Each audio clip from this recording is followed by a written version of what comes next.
the GWOAT Claressa T-Rex Shields. Make sure y'all stay on point with The Puncher's Point.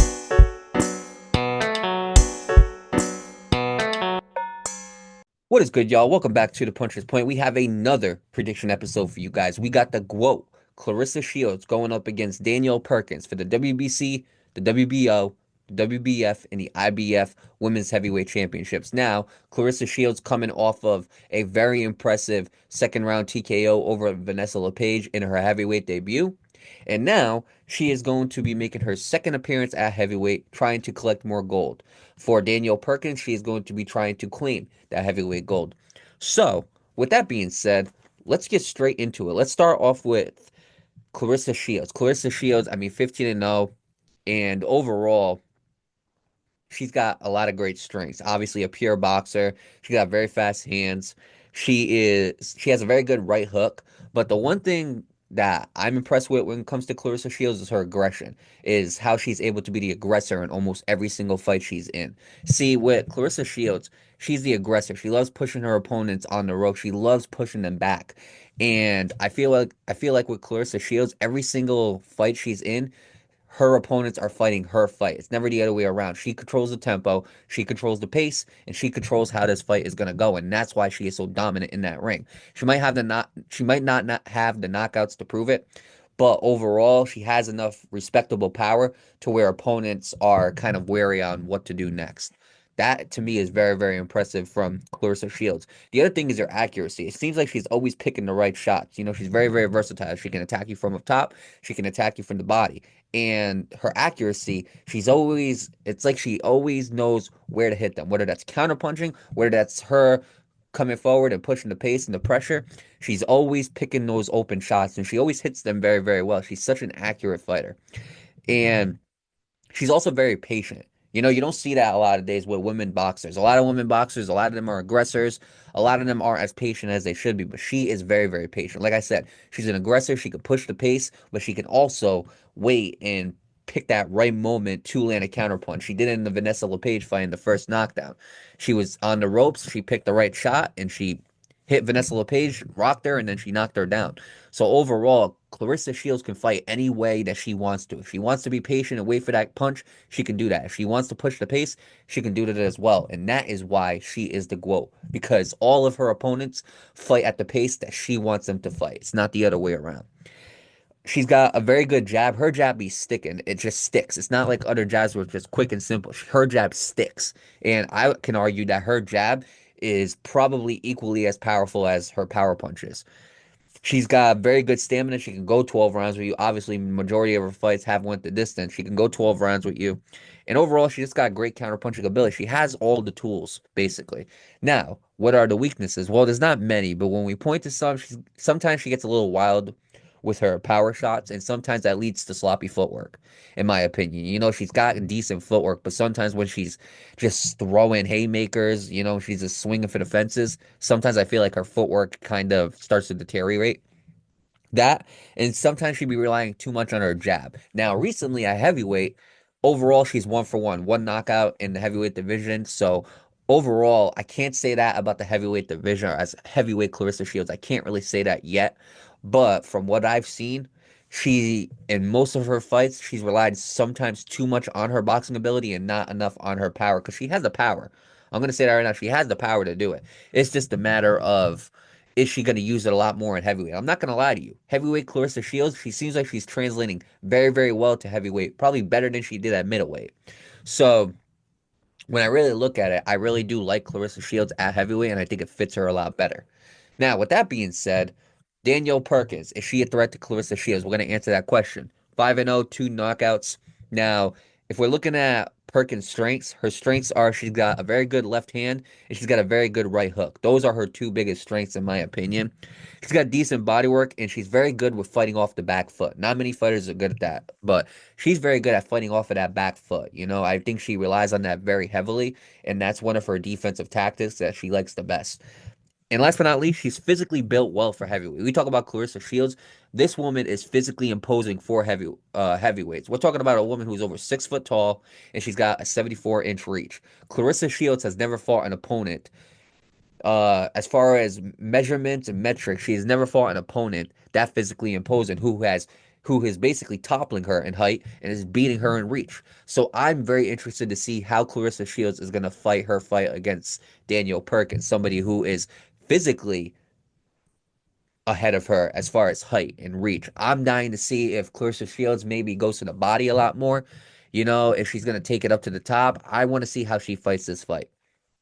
Now, as far as the weaknesses for Perkins, she doesn't chain her punches together. So she'll throw a quick 1-2 combo, and that's it. She really doesn't throw anything more than like a 1-2 combo unless she really gets her opponent hurt. Then she'll start, swinging for the fences and she'll start chaining them punches together. But she doesn't do it enough.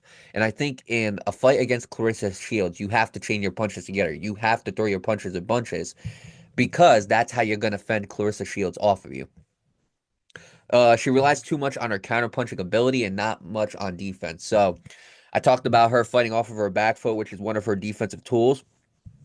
But she's very good at counterpunching. But sometimes I feel like the problem is when the counterpunching doesn't work, she kind of sticks to that and she doesn't have a plan B. She doesn't really have great head movement.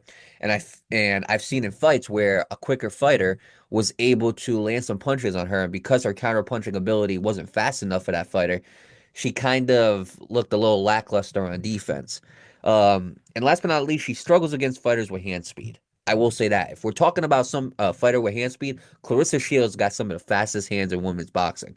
So if you're going to go up against somebody like Claressa Shields, you can't let hand speed get the best of you. And that is going to be a big question for Perkins. Is she going to be able to handle Claressa Shields' hand speed? So what are the keys to victory here? Well, for Claressa Shields, in my opinion, the keys to victory for her, I think it's basically, use your hand speed. I would say kind of just throw 2-3 punch combinations and slip out. And again, control the pace of the fight, be the aggressor.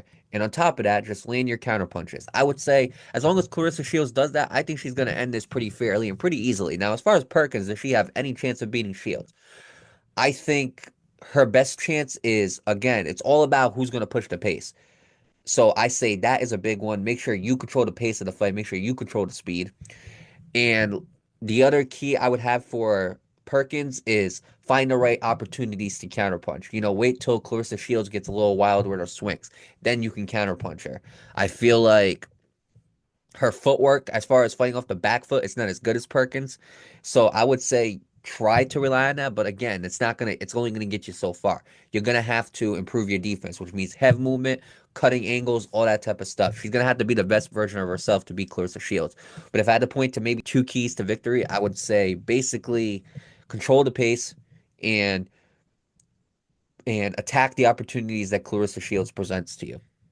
That is how you're going to beat her. So now, with that being said, as far as betting odds, so the odds obviously are going to be way more in favor of Claressa Shields than Danielle Perkins.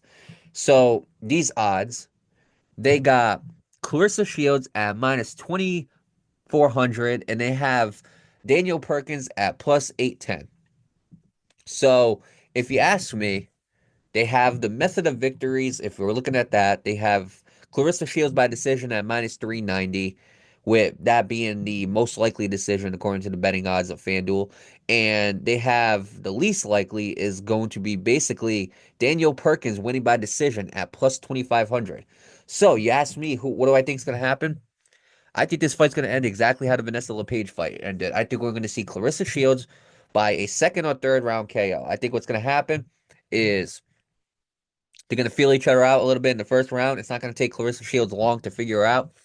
I think that Claressa Shields is going to go in there. She's going to use her counterpunching ability, maybe get one knockdown, and then she's going to become the aggressor. I think she's going to TKO her. And I think Claressa Shields is going to go 2 for 2 in the heavyweight division with 2 knockouts. And then we're going to finally start talking about Claressa Shields being the face of women's boxing and being the best women boxer right now. Obviously, there's been arguments about women like Katie Taylor and Gabriela Fondora. She had an amazing 2024. Amanda Serrano's up there on that list. Alicia Baumgartner, obviously. Natasha Jonas is making a climb. So I feel like as of right now, the best fighter for 2025. It's a brand new year. It's up in the taking, but obviously Claressa Shields is the face of women's boxing. She is the Canelo of women's boxing. So I feel like she's gonna prove that she is her, that she is the GWOAT again by defeating Danielle Perkins, collecting more gold in that heavyweight division. And she talks about moving up and down. Again, we're gonna have to see what happens after this fight. But overall, I'm super excited to see how she's gonna fare against Danielle Perkins, somebody who is a lot taller than her and somebody who has a bit way bigger reach than her. So I'm actually pretty interested to see how both of these fighters are gonna fight. I'm interested to see to for the question to be answered. Can Claressa Shields beat this type of opponent? And can Danielle Perkins get through the hand speed and the counterpunching ability of Claressa Shields and shock the world? So we're gonna have to see. We're gonna have to wait and find out. But overall, this fight is going to be February 2nd in Flint, Michigan.